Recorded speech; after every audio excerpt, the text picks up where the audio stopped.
खबर आपको दें, मुआविन खुसूसी एहतसाब शहजाद अकबर कहते हैं कि मरियम नवाज बैरून मुल्क जाने की तैयारी में है। इनके प्लेटलेट्स कम होने की खबरें भी सोशल मीडिया पर चल रही हैं, लेकिन शायद काबीना मरियम नवाज को बैरून मुल्क जाने की इजाज़त ना दे। हो सकता है नवाज शरीफ की तरह मरियम नवाज भी बैरून मुल्क जाने के लिए अदालत से रुजू करें। शहजाद अकबर ने जहांगीर तरीन की गिरफ्तारी के हवाले से कहा कि तफ्तीशी अफसर ने ज़रूरत महसूस की तो जहांगीर तरीन को भी गिरफ्तार किया जा सकता है। उन्होंने मज़ीद क्या कहा, ये सुनते हैं।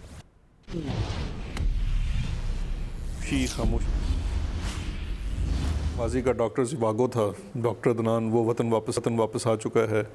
तो ये जो टाइमिंग है ये बड़ी ऑड है, और ये तो मेरे पास कोई उस तरह से इन्फॉर्मेशन नहीं है, लेकिन ये मैं आपको अपना तज्जिया दे रहा हूँ कि देखिए, एक तरफ पीडीएम बर्बाद कर दी और उसके बाद घर चुप करके बैठ गई। उससे पहले तो बड़ी चार्ज रहती थी, कभी इधर हमला कभी उधर हमला।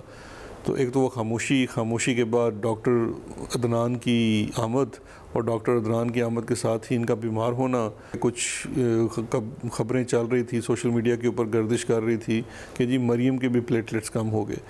तो मैंने उसके ऊपर भी बात की थी कि ये सब चीज़ें जो हैं ये कोई ज़ुमानी लगती हैं कि कहीं इनकी जाने की तैयारी तो नहीं है, लेकिन जाने के लिए इनको इजाज़त तो वाकई काबीना से लेनी पड़ेगी या माजी की तरह फिर अदालत से ले लेंगी। लेकिन इस दफ़ा हम तो माजी के जो हमारे सामने मिसाल मौजूद है, तो काबीना तो शायद इनको इजाज़त ना दे। सर, आप ज़रा गौर कीजिएगा कि एक साइड पर नैब पर हमला, मरियम का जाना, हंगामा राई, मारपीट, उसके बाद हवालात से मोबाइल का बरामद हो जाना। तो क्या नैब कुछ पीछे नहीं हटता जा रहा आहिस्ता आहिस्ता? ये क्या हो रहा है, क्यों ऐसा है, फेल्योर है? देखिए, दो चीज़ें हैं, हवालात में मोबाइल का बरामद होना या जेल में कुछ सहूलियात ले लेना, ये तो देखिए हमारे निज़ाम का वो हिस्सा है। अब ये कितना अरसा इक़्तिदार में ये फैमिली रही है, कहीं ना कहीं इनको कोई ना कोई दस्तरस हासिल हो जाती है। इसका मतलब ये नहीं है कि कोई भी इदारा जो है वो किसी किस्म से इनको कोई डील दे रहा है या कोई कॉम्प्रोमाइज़ किसी भी लेवल पे है। ये तो वो एक आपके निज़ाम की खामियां हैं जो तसलसल के साथ अगर आपकी दुरुस्तगी करेंगे तो तब ही ये ठीक हो सकेंगी। चीनी स्कैंडल के हवाले से आप बाज़ाब्ता तौर पर डायरेक्टली निगरानी कर रहे हैं, तो ये मामला कहाँ जाकर रुकेगा? देखें, दो चीज़ें हैं, निगरानी तो खैर मैं कोई नहीं कर रहा, ये FIA है, उसके बाद एंटी करप्शन है, वो पीनल एक्शंस कर रही है, competition of commission of Pakistan जो है वो अपने दायरा कार के मुताबिक काम कर रही है। हमारे पास क्लियर इंडिकेशंस थी, रिपोर्ट्स थी कि रमज़ान में चीनी की कीमत को और ज़्यादा बढ़ाया जाना था और एक मसनूई किल्लत पैदा करके एक डिमांड क्रिएट करनी थी, जिससे सट्टेबाजों ने पहले से तय किया हुआ था कि कीमत किस जगह जाके खड़ी होगी।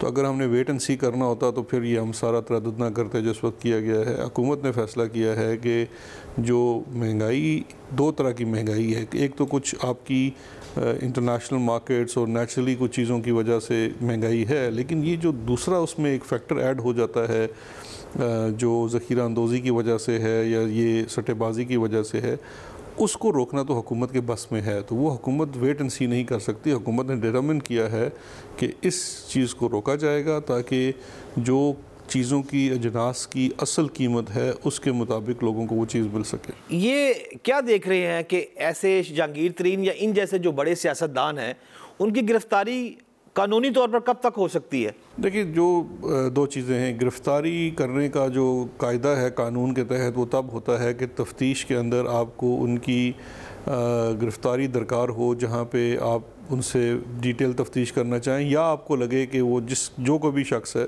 चाहे वो छोटा शख्स है या बड़ा शख्स है, वो भाग सकता है या वो अपने किसी अमल से तफ्तीश के ऊपर असरअंदाज हो सकता है। ये वो पैरामीटर्स हैं जिनके तहत जो इनको इन्वेस्टिगेटिंग ऑफिसर है वो गिरफ़्तारी का फ़ैसला कर सकता है। तो अगर किसी भी मौके पे इन्वेस्टिगेटिंग ऑफिसर्स को ये लगा तो वो बिल्कुल गिरफ़्तारी कर सकते हैं, उनके पास वो इख्तियार है। उनको शहजाद अकबर से या किसी और शख्स से ना इजाज़त लेने की ज़रूरत है और ना इतला देने की ज़रूरत है। गुफ्तगू आपने मुलाहिज़ा की, इसी पर बात करेंगे ब्यूरो चीफ लाहौर शहजाद हुसैन भट्ट से। शहजाद, बताइएगा, आपकी उनसे गुफ्तगू हुई, मज़ीद किन उमूर पर बातचीत की गई, क्या कहा? जी, शहजाद अकबर ने CNN के प्लेटफॉर्म से अवाम को एक बड़ी खुशखबरी दी है। उन्होंने कहा है कि हम 15 से 20 रुपए चीनी की कीमत को जो वो नीचे लेकर आने का हुकूमत ने फैसला कर लिया है, और उन्होंने कहा है कि हमने वेट एंड सी की पॉलिसी जो है उसको तर्क कर दिया है। अब तो डू एंड डाई की पॉलिसी बनाते हुए चीनी की कीमत जो है उसको सट्टेबाजी की वजह से ज्यादा नहीं, किसी सूरत नहीं होने देंगे। उन्होंने कहा कि हम तो इस वक्त सियासी जो तौर पर हालत जंग में है और तमाम कोर्ट से स्टे जो भी है वो भी खारिज करवा दिया है। यानी क्रॉस द बोर्ड वो कह रहे हैं कि हम इस पर चल रहे हैं और चीनी को हर सूरत लेके आएंगे। उन्होंने कहा कि नवाज शरीफ के दौर में भी चीनी ऊपर गई थी तो तब कोई एक्शन नहीं हुआ था। इस हुकूमत जो है वो इस वक्त सामने आकर चीनी की कीमत को कम करने के लिए हर मुमकिन कोशिश करी है। इसके साथ साथ उन्होंने ये भी कहा कि जहांगीर तरीन के हवाले से जब हमने सवाल किया तो उन्होंने कहा कि अगर तफ्तीशी अफसर जो है अगर उसने जरूरत महसूस की है तो वो बिल्कुल गिरफ्तार करेगा, इनको वहां पेश होना पड़ेगा और बाज़ाब्ता जाना पड़ेगा। लेकिन अगर नहीं जाएंगे तो जहांगीर तरीन वाज़ेह तौर पर गिरफ्तार जो है वो FIA कर सकती है। इसके साथ साथ उन्होंने मरियम नवाज के सवाल पर एक दिलचस्प जवाब दिया, जिस पर उन्होंने कहा कि मरियम नवाज जो उसने बैरून मुल्क जाने की मुकम्मल तौर पर तैयारी कर ली है। उन्होंने कहा कि बैरून मुल्क जाने की ताहम साथ साथ ये भी कह दिया कि काबीना जो है वो शायद इनको इजाजत नहीं देगी। उन्होंने कहा कि नवाज शरीफ की तरह मरियम नवाज भी बैरून मुल्क जाने के लिए अब जो है वो अदालत से रुजू कर सकती है। ये उन्होंने बड़ी बात जो की है कि ये ठीक है। शहजाद हुसैन भट्ट साहब साथ ही मौजूद रहिएगा। सीनियर जर्नलिस्ट आरिफ हमीद भट्टी साहब ने भी हमें ज्वाइन किया। बहुत शुक्रिया सर आपके वक्त का। कहिएगा, शहजाद अकबर ने अभी गुफ्तगू की शहजाद हुसैन भट्ट से और उन्होंने कहा कि मरियम नवाज बैरून मुल्क जाने की मुकम्मल तैयारी में है। सोशल मीडिया पर इस हवाले से खबरें भी चल रही थी, आप क्या कहेंगे? क्योंकि दूसरी जानिब कल मरियम नवाज ने बयान दिया और उन्होंने इस बात की तरदीद की। उन्होंने कहा कि मैं यहीं पर रहकर इस हुकूमत को घर भेजूंगी और मैं अदालत से रुजू नहीं करूंगी। देखें, जैसे हमारे ब्यूरो चीफ साहब और शहजाद अकबर साहब ने बताया, नवाज शरीफ साहब भी कहते थे मैं से बाहर नहीं जाऊंगा और 4 वीक के बाद वापिस आऊंगा, वो नहीं। मरियम नवाज साहबा ने लास्ट ईयर जनवरी में जाना था और अब भी भरपूर कोशिश कर रही हैं कि उन्हें किसी तरीके से कोई NRO मिल जाए कि अपने किसी ऑपरेशन सर्जरी के बहाने। तो हाँ, मेरी ये भी इतला है, जैसे अभी शहजाद अकबर साहब फरमा रहे थे, प्राइम मिनिस्टर उनका नाम ECL में किसी भी कीमत पर नहीं निकालेंगे तब जाके अगर अदालत हुक्म दे दे। हुकूमत ने ये फैसला किया है क्योंकि नवाज शरीफ, उनके वालिद मोहतरम नवाज शरीफ जो साबिक वज़ीर-ए-आज़म है, उन्होंने चीट किया था, प्लेटलेट्स नीचे ऊपर करके गए थे, ना बाद में रिपोर्ट जमा करवाई, ना बताया डॉक्टर के पास है।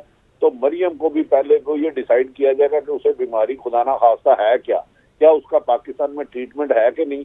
तो वज़ीर-ए-आज़म पाकिस्तान इमरान खान ने चंद रोज कबल मीटिंग में जब ये बहस आई, लगता है कि वो गैर मुल्की दबाव भी हुकूमत पे है, तो उन्होंने कहा था मेरे पास जिस किस्म का मर्जी प्रेशर आए, मरियम नवाज साहबा इधर आ बैठ के केसों का सामना करेंगी। जब उनके केस क्लियर हो जाए तो कोई आता जाता मुझे फर्क नहीं पड़ता। तो मेरा ख्याल है मरियम को हुकूमत तो कम से कम जाने की इजाजत नहीं देगी। ठीक है, लेकिन हुकूमत इजाज़त ना दे लेकिन अदालत से वो रुजू कर सकती हैं, यही बता रहे थे। दूसरी जानिब उन्होंने जहांगीर तरीन के हवाले से भी बात की है। उन्होंने कहा कि जहांगीर तरीन की गिरफ्तारी के हवाले से उन्होंने कहा कि अगर ज़रूरत महसूस हुई तो उन्हें भी गिरफ्तार किया जा सकता है। अगर नैब को इस हवाले से ज़रूरत महसूस हुई, अलबत्ता जहांगीर तरीन तो मुकम्मल कोऑपरेट कर रहे हैं, आप इस पर क्या कहेंगे? क्या गिरफ्तार किया जा सकता है?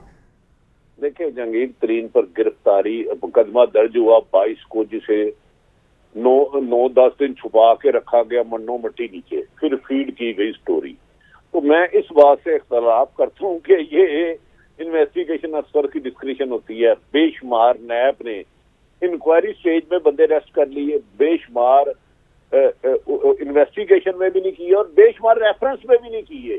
तो ये मेरा ख्याल है हुकूमतों और ताकतवर हलकों की मर्जी होती है कौन सलाहों के पीछे जाए या कौन नहीं। कानून इसमें इतना मैटर नहीं करता जितनी मेरी जर्नलिज्म की है। तो मैं 101 मिसालें दे सकता हूँ कि नैब का स्टेप है इंक्वायरी, इन्वेस्टिगेशन और फिर चलान, और इसी तरह FIA का। FIA के अंदर मुकदमा के इंदराज में एक चीज को भी फॉलो नहीं किया गया, नॉट ए सिंगल। अब ये इनकी मर्जी है कि वो 22 को पर्चा हुआ तो 22 की रात को रेड कर लेते, आज कर लें और चाहे 6 साल ना करें। तो ये तो हमारे मुकदमात की एक हिस्ट्री पड़ी है। मेरा ख्याल है जब हुकूमत ने दबाव डालना होगा या कोई मकसद हासिल करना होगा तो लेट करा देंगे। जैसे ही 10 दिन पर्चा दे के मुकदमे को FIR को छुपाए रखा, ठीक है, तो ये करती इतनी बातें। ठीक है, बहुत शुक्रिया आरिफ हमीद भट्टी साहब। शहजाद हुसैन भट्ट आप हमें आगाह कर रहे थे, बहुत शुक्रिया।